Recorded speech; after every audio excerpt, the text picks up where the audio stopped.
We're getting on to deliver more growth, Mr. Speaker. Seriously? We see the UK pretty close to the bottom of the league table in terms of the forecast for economic growth, particularly in 2023.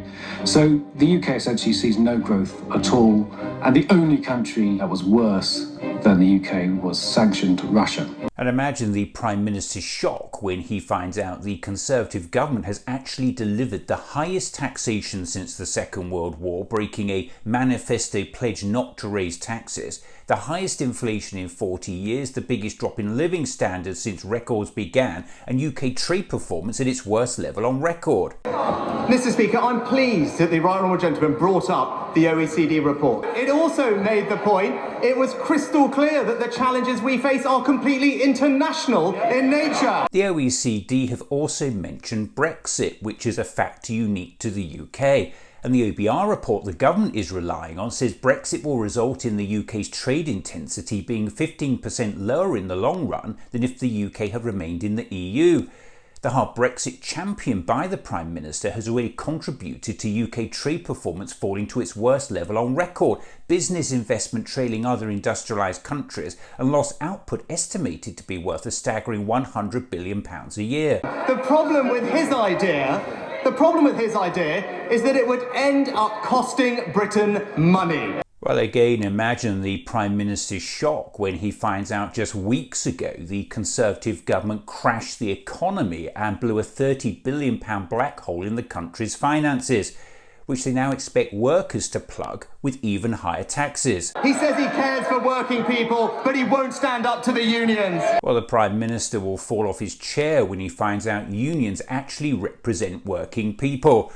It was our unions, yours and mine, who fought for and won a minimum wage, maternity and paternity rights, pension provision, holiday and sickness entitlements, victories which have benefited every single person in this country.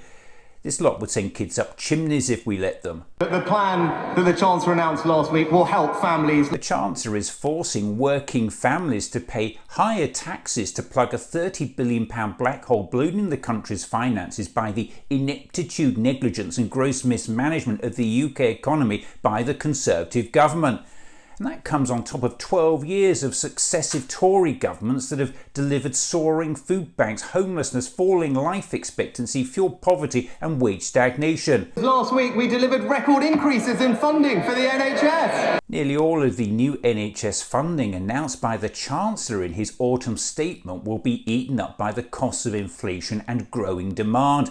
And the Prime Minister knows it. Every life that is lost in the Channel is a tragedy, but that is why it is so vital that we break the cycle of criminal gangs that are exploiting people and trafficking them, and that's what the Home Secretary is focused on. Sit down for this next bit. Here is the Home Secretary giving evidence to the Home Affairs Committee on November 23rd and effectively undermining the government's whole case. Just a bit of role play. I'm a 16-year-old orphan from an East African country escaping a war zone and religious persecution. And I have a sibling legally in the United Kingdom at the moment. What is the safe and legal route for me to come to the United Kingdom? Well, we have... you're fleeing which country, sorry? Any African country. Any African country.